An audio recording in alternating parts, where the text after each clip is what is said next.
Baik, terima kasih atas waktu dan kesempatan yang telah diberikan kepada kelompok kami. Kami dari kelompok 1 akan mempresentasikan hasil diskusi kami mengenai laporan keuangan sektor publik.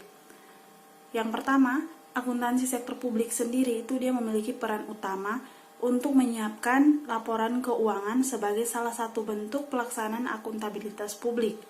Akuntansi dan laporan keuangan memiliki pengertian yang sama, yaitu suatu proses pengumpulan, pengelolaan, pengkomunikasian informasi yang bermanfaat untuk pembuatan keputusan dan untuk menilai kinerja suatu organisasi. Organisasi sektor publik juga dituntut untuk bisa atau dapat membuat laporan keuangan formal seperti membuat laporan surplus atau defisit, laporan arus kas, laporan laba rugi, neraca, realisasi anggaran, serta laporan kinerja yang dinyatakan dalam ukuran finansial dan non-finansial. Tujuan dan fungsi laporan keuangan sektor publik. Secara umum, tujuan dan fungsi laporan keuangan sektor publik ini terdiri dari beberapa. Yang pertama, kepatuhan dan pengelolaan. Laporan keuangan sektor publik digunakan untuk memberi jaminan kepada pengguna laporan keuangan dan pihak otoritas bahwa pengelolaan sumber daya telah dilakukan sesuai dengan ketentuan hukum dan peraturan lain yang telah ditetapkan. Yang kedua, akuntabilitas dan pelaporan retrospektif. Laporan keuangan digunakan sebagai bentuk pertanggungjawaban kepada publik. Yang ketiga, perencanaan dan informasi otorisasi. Laporan keuangan berfungsi untuk memberikan dasar perencanaan kebijakan dan aktivitas di masa yang akan datang yang berkaitan dengan memberikan informasi mengenai otorisasi penggunaan dana. Yang keempat, kelangsungan organisasi. Laporan keuangan berfungsi untuk membantu pembaca dalam menentukan apakah suatu organisasi atau unit kerja dapat meneruskan menyediakan barang dan jasa, dalam hal ini berkaitan dengan pelayanan publik di masa yang akan datang. Yang kelima, hubungan masyarakat. Laporan keuangan berfungsi untuk memberikan kesempatan kepada organisasi untuk mengemukakan pernyataan atas prestasi yang telah dicapai kepada pemakai yang dipengaruhi karyawan dan masyarakat, atau dengan kata lain sebagai alat komunikasi dengan publik. Yang keenam, sumber fakta dan gambaran, memberikan informasi kepada berbagai kelompok kepentingan yang ingin mengetahui organisasi secara lebih dalam. Bagi organisasi pemerintah, tujuan umum akuntansi dan laporan keuangan adalah yang pertama, untuk memberikan informasi yang digunakan dalam pembuatan keputusan ekonomi, sosial, dan politik, serta sebagai bukti pertanggungjawaban dan pengelolaan. Yang kedua, untuk memberikan informasi yang digunakan untuk mengevaluasi kinerja manajerial dan organisasional. Secara rinci, tujuan akuntansi dan laporan keuangan organisasi pemerintahan terdiri dari beberapa. Yang pertama, memberikan informasi keuangan untuk menentukan dan memprediksi aliran kas, saldo, neraca, dan kebutuhan sumber daya finansial jangka pendek unit pemerintah. Yang kedua, memberikan informasi keuangan untuk menentukan dan memprediksi kondisi ekonomi suatu unit pemerintah dan perubahan-perubahan yang terjadi di dalamnya.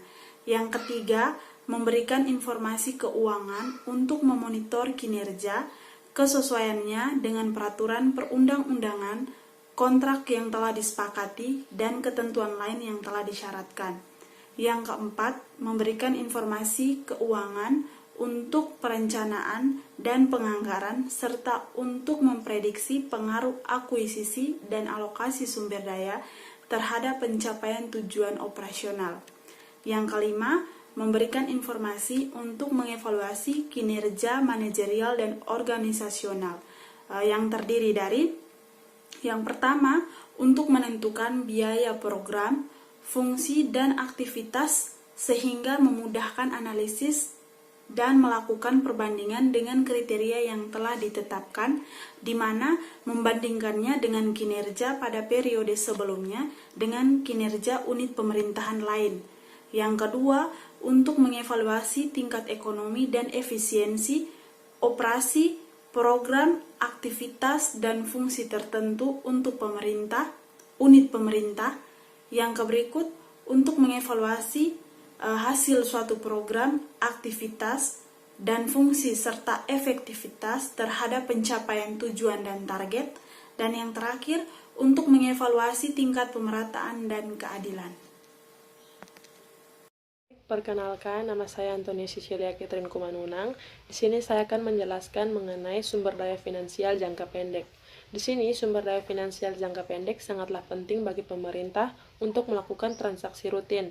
Sumber keuangan jangka pendek tidak dapat disediakan dengan segera. Oleh karena itu, penggunaan dana tersebut harus dibatasi. Contoh dari sumber daya finansial jangka pendek adalah kas, karena kas adalah contoh yang bisa siap digunakan. Pertama, kondisi ekonomi. Kondisi ekonomi suatu entitas mengacu pada seberapa bagus nilai ekonomi suatu entitas pada waktu tertentu.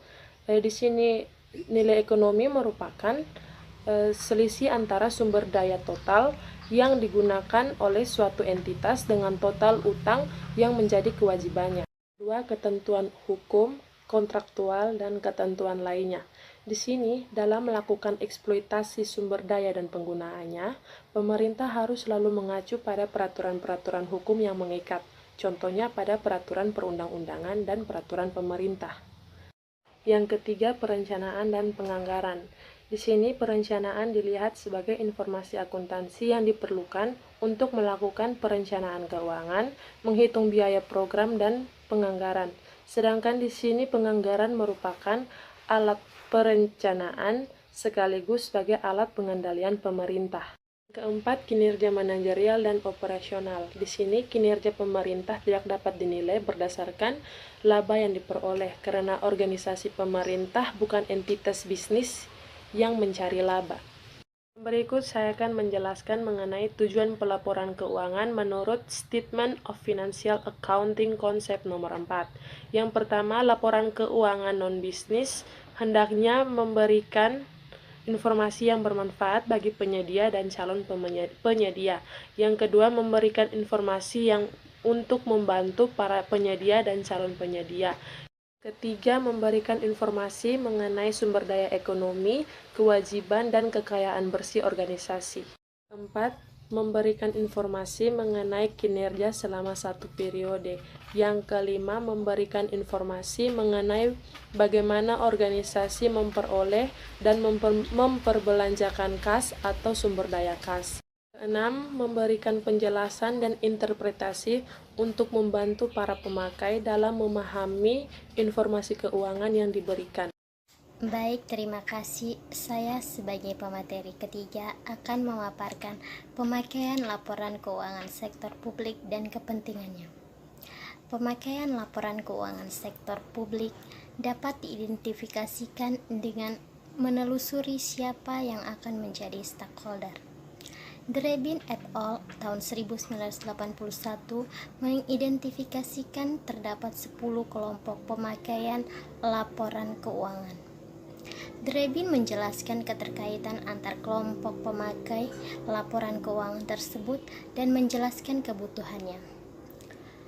Ke-10 kelompok pemakai laporan keuangan tersebut yaitu yang pertama pembayar pajak, yang kedua pemberi dana bantuan, yang ketiga investor, yang keempat pengguna jasa, yang kelima karyawan atau pegawai, yang keenam investor, yang ketujuh dewan legislatif, yang kedelapan manajemen, yang kesembilan pemilih, dan yang ke-10 dewan pengawasan. Pengklasifikasian tersebut didasarkan atas pertimbangan bahwa pembayar pajak, memberi dana bantuan, investor, dan pembayar jasa pelayanan merupakan sumber penyedia keuangan organisasi. Karyawan dan pemasok merupakan penyedia tenaga kerja dan sumber daya material. Dewan Legislatif dan Manajemen membuat keputusan alokasi sumber daya dan aktivitas mereka semua diawasi oleh pemilih dan badan pengawas, termasuk level pemerintahan yang lebih tinggi. Anthony mengklasifikasikan pemakaian laporan keuangan sektor publik menjadi 5 kelompok, yaitu yang pertama lembaga pemerintah, yang kedua investor dan kreditor, yang ketiga pemberi sumber daya, yang keempat badan pengawas, dan yang kelima konstituen. Pengklasifikasian pemakai laporan keuangan yang dilakukan Anthony adalah dengan mempertimbangkan semua organisasi non-bisnis, bukan untuk organisasi pemerintahan saja, sedangkan Drebin et al. Mengklasifikasikan pemakai laporan keuangan untuk sektor pemerintahan saja. Jika dibandingkan dengan analisis Drebin et al., Anthony memasukkan pembayaran pajak, pemilih, dan karyawan dalam satu kelompok yang ia sebut konstituen. Ia mengelompokkan pemberi dana bantuan dan pembayar jasa sebagai pemberi sumber daya, investor, dan kreditor dikelompokkan menjadi satu. Sementara itu, Hanley et al. Tahun 1992 mengklasifikasikan pengguna dan kreditor dikelompokkan menjadi satu. Sementara itu, Hanley et al. Tahun 1992 mengklasifikasikan penggunaan laporan keuangan sektor publik menjadi 12 kelompok, yaitu yang pertama, anggota terpilih, yang kedua, masyarakat sebagai pemilih dan atau pembayar pajak, yang ketiga, pelanggan atau klien, yang keempat, karyawan atau pegawai, yang kelima, pelanggan dan pemasok, yang keenam, pemerintah, yang ketujuh, pesaing, yang kedelapan, regulator, yang kesembilan, pemberi pinjaman, yang kesepuluh, donor dan sponsor, yang ke-11 investor atau partner bisnis, dan yang ke-12 kelompok penekan lainnya. Pengklasifikasian pemakaian laporan keuangan sektor publik menurut Borgonovi dan Anesi Pesina tahun 1997. Yang pertama, masyarakat pengguna jasa publik, yang kedua, masyarakat pembayar pajak, yang ketiga, perusahaan dan organisasi sosial ekonomi yang menggunakan pelayanan publik sebagai input atas aktivitas organisasi, yang keempat, bank dan masyarakat sebagai kreditor pemerintah, yang kelima, badan-badan internasional seperti Bank Dunia, IMF, ADB, dan PBB, yang keenam, investor asing dan country analysis, yang ketujuh, generasi yang akan datang, yang kedelapan, lembaga negara, yang kesembilan, kelompok politik, yang kesepuluh, manajer publik seperti gubernur, bupati, direktur BUMN atau BUMD, dan yang ke-11 pegawai pemerintah. Sekian dari saya akan memberikan kesempatan kepada Baik, yang berikut perbedaan laporan keuangan sektor publik dengan swasta. Laporan pemerintah berbeda dengan laporan keuangan pada sektor swasta. Perbedaan tersebut meliputi perbedaan jenis-jenis keuangan, elemen laporan keuangan, tujuan laporan keuangan, dan teknik akuntansi yang digunakan. Di samping memiliki beberapa karakteristik yang berbeda, kedua sektor juga memiliki persamaan, yaitu kedua-duanya membutuhkan standar akuntansi keuangan sebagai pedoman untuk membuat laporan keuangan. Laporan keuangan lembaga pemerintah tidak berfokus pada organisasi secara keseluruhan, akan tetapi berfokus pada unit kerja pemerintah sebagai bagian organisasi. Laporan keuangan pemerintah lebih berorientasi pada jangka panjang karena terkait dengan konsep politik dan kenegaraan. Pada sektor swasta, laporan keuangan perlu diaudit oleh auditor independen untuk memberikan jaminan kualitas bahwa laporan keuangan yang dibuat manajemen tersebut terbebas dari salah saji dan material yang telah disajikan sesuai prinsip akuntansi yang berterima umum. Penggunaan akuntansi akrual pada sektor swasta telah berjalan lama, sementara pada sektor publik sementara ini masih banyak yang menggunakan akuntansi kas. Akan tetapi dengan adanya reformasi sektor publik pada awal tahun 1980-an telah mendorong dilakukannya reformasi akuntansi sektor publik. Salah satunya adalah pergantian akuntansi kas menjadi akuntansi akrual.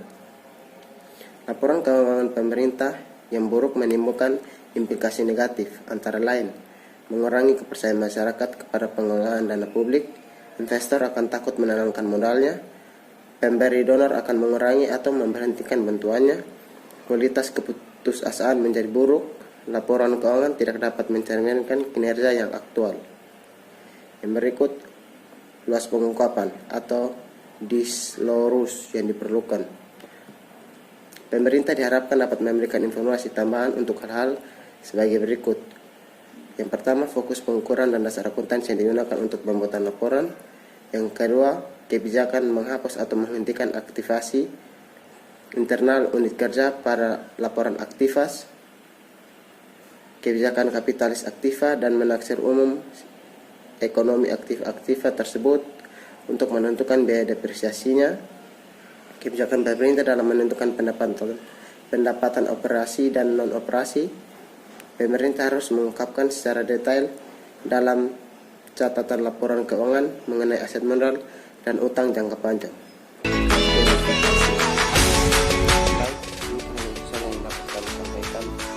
Sekian dan terima kasih.